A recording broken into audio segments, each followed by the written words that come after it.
பெரும்பாலும் மீன் கலண்டு போயிடுன்னு பிரியாணி செய்ய யோசிப்பாங்க. சுலபமான முறையில கையிலேயே மசாலா அரைச்சு அதை மீனோட சேர்த்து பொரிச்சு மண் சட்டியிலேயே சுவையான மீன் பிரியாணியை செய்ய முடியும்.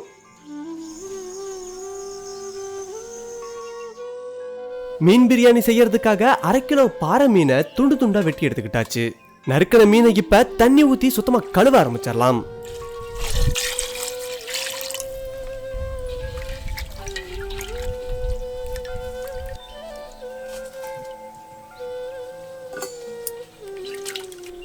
மீனை சுத்தமா கழுவி எடுத்துட்டு மீனை பொரிக்கிறதுக்காக மசாலாக்களை தயார் பண்ண ஆரம்பிச்சிடலாம்.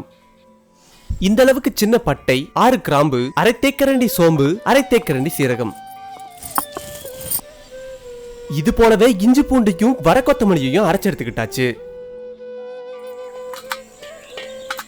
இப்ப கழுவி எடுத்த மீன் கூட 1 தேக்கரண்டி அரைச்ச இஞ்சி பூண்டு, காரத்துக்கு ஏத்த மாதிரி அம்மில அரைச்ச வரமிளகாய், பட்டை லவங்க மசால், வர கொத்தமல்லி, கொஞ்சம் மஞ்சள், உப்பு. இந்த மசாலாக்களை இப்ப மீனோட ஒட்டுற மாதிரி நல்லா கலக்கி விட்டுறலாம்.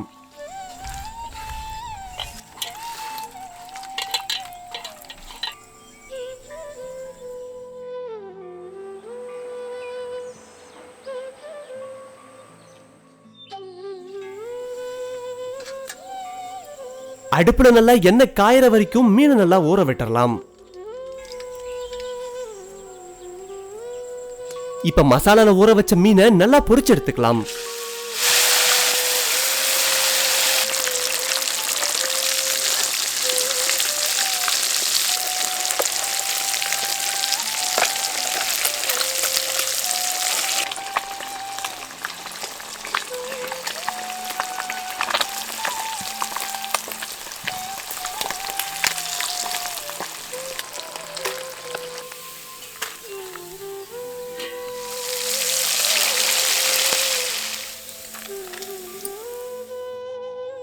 இப்ப ஒரு சட்டியில 1 தேக்கரண்டி நெய்யை சேர்த்து அது கூட நம்ம மீனை பொரிச்ச அந்த எண்ணெயில 2 கரண்டி சேர்த்துக்கலாம்.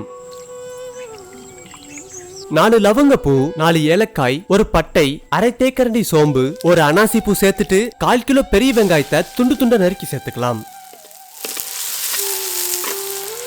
வெங்காயத்துக்கூட இப்ப கொஞ்சம் உப்பு சேர்த்துக்கலாம்.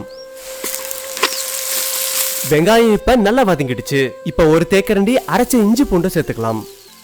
இப்ப நம்ம சேர்த்துக்கிட்ட இஞ்சி பூண்டுல பச்சை வாசம் போற வரைக்கும் நல்லா வதக்கணும். இப்ப 2 தக்காளியை துண்டு துண்டா நறுக்கி சேர்த்துக்கலாம். இப்ப தக்காளி நல்லா வதங்கினதும் அரைச்ச வரமிளகாயை சேர்த்துக்கலாம். அடுத்து 1 கைப்பிடி அளவு புதினா, கொத்தமல்லி 2யும் சேர்த்து நல்லா வதக்கிடலாம். அடுத்து 1 கப் தயிர் சேர்த்து மசாலாவை நல்லா கட்டியா வதக்கிடலாம்.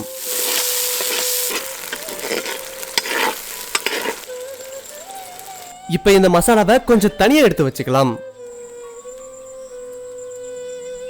இப்ப இந்த மசாலா கூட நம்ம பொரிச்சு வச்சிருந்த மீனையும் சேர்த்துக்கலாம்.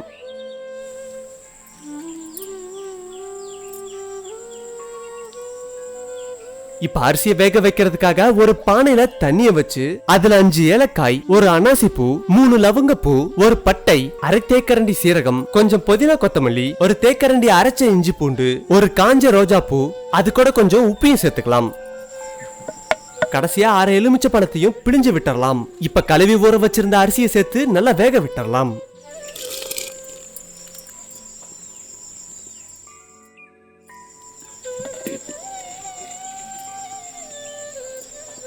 நம்ம சேர்த்துக்கிட்ட அரிசி 80% வெந்துருச்சு. இப்ப இதுல இருக்க தண்ணிய தனியா வடிச்சிடலாம். இப்ப வடிச்செடுத்த இந்த அரிசிய மீன் மசாலாவோட அடுக்கடுக்கா சேர்த்துக்கலாம்.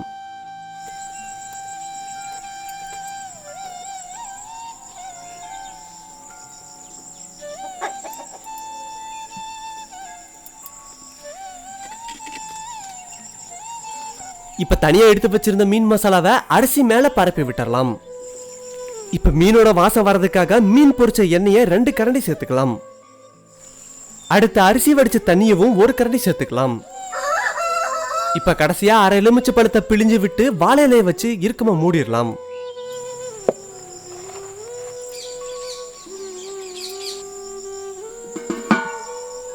சரியா 10 நிமிஷம் இதை அப்படியே விட்டுறலாம்.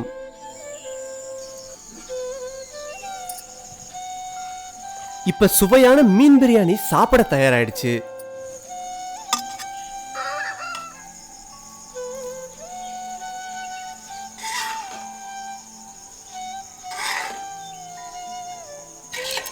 இப்படி மண் சட்டியில செஞ்ச மீன் பிரியாணி சாப்பிட அவ்வளவு அருமையா இருந்துச்சு.